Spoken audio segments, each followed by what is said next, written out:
আপনার মেয়েরে বিয়া দিতরা তো বিদায় বেলা এই তিনটা কথা যদি মেয়েরে হইয়া দেন, ইনশাআল্লাহ মেয়ের সংসার সুখে রইব।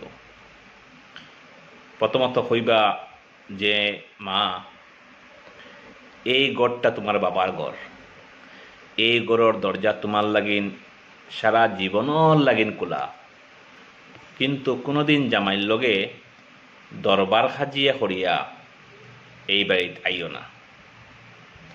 2 নম্বর, মা এটা হইল কি তোমার বাবার বাড়ি, আর যেখানে যারায় এটা হইল কি তোমার জামাইয়ের বাড়ি।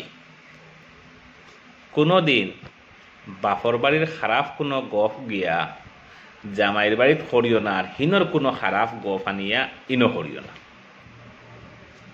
3 নম্বর, এমন কোনো সংসার নাই যে সংসারও জামাইয়ের বউর দরবার হয় না।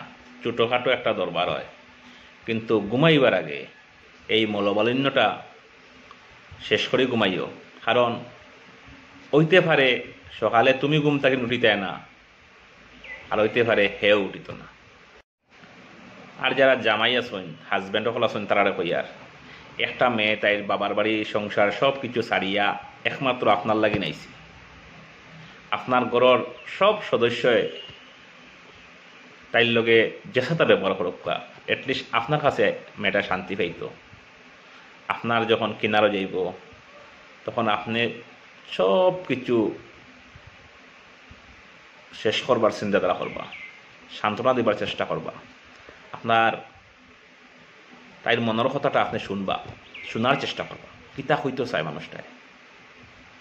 এখানে বউ আপনার হারিয়ে গেলে আর পাইতা না, এর লাগিন আঁকড়াইয়া ধরবা, মায়া দিবা।